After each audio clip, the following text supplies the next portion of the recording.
Jerusalem Dateline. Hello and welcome to this edition of Jerusalem Dateline.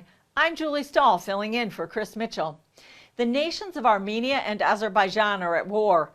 The conflict began in late September, reigniting a decades-old dispute over a region called Nagorno-Karabakh. Azerbaijan claims the area, although most living there are Armenian. As Chris Mitchell reports from Jerusalem, while this conflict is small now, it could get bigger. In the midst of heavy artillery fire, thousands of refugees are fleeing, while others seek shelter inside the war zone. Bombing. Buildings and houses are destroyed. We are so afraid of it. How can one stand it? How long will it last? The disputed area of Nagorno-Karabakh sits here between Armenia and Azerbaijan. When the Soviet Union fell in 1991, this self-governed region of Azerbaijan voted to join Armenia. Shortly after, growing tension between Armenian Christians and mostly Muslim Azeris led to war. An estimated 30,000 died in that war. When the fighting stopped, Armenian forces controlled Nagorno-Karabakh, while the international community recognized it as part of Azerbaijan. The conflict remains unresolved to this day. As for this current conflict, both nations blame the other, while the UN is calling for it to end. Many Armenians view this fight through the lens of the 1915 genocide, when Turkey slaughtered 1.5 million Armenians. It is absolutely not inflammatory language when I say that this is Turkey's policy to continue the Armenian genocide. Let us look at what Turkey is implementing in the Mediterranean, in Libya, in Syria, in Iraq. To me, there is no doubt that this is a policy of continuing the Armenian genocide and a policy of reinstating the Turkish Empire. Family Research Council senior fellow Leila Gilbert told CBN's Gary Lane it's more than a territorial dispute.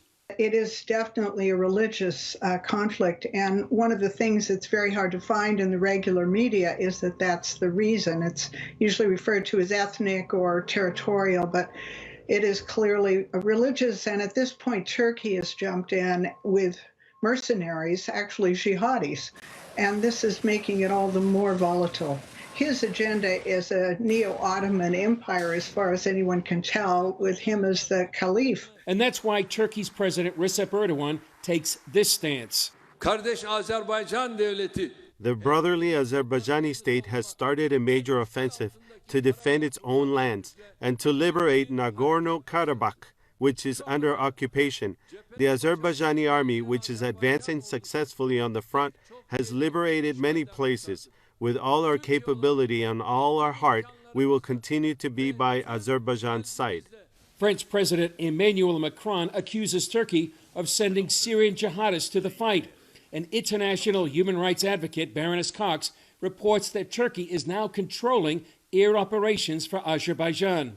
CBN News has learned several European parliaments are discussing telling Erdogan they will not come to the aid of Turkey as a NATO member if requested, and are urging the U.S. to do the same. The UN, Russia, and the U.S. have called for a ceasefire, but Azerbaijan says it will be conditional on Armenia's withdrawal from Nagorno-Karabakh. Armenia, a declared Christian nation since the year 301, and its people see this as a struggle for survival, with nowhere to turn but to God. And it goes back to the 3rd century, to the time of Saint Gregory, when he brought Christianity. Sergey Rakhuba of Mission Eurasia is calling on intercessors to contend for the spiritual destiny of Armenia. I'm speaking on behalf of the Christian nation of Armenia now and challenging the entire Christian family around the globe to pray, to support, to remember them when they are trying to defend their sovereign territories in their nation now. In the meantime, the fighting rages on. Chris Mitchell, CBN News, Jerusalem.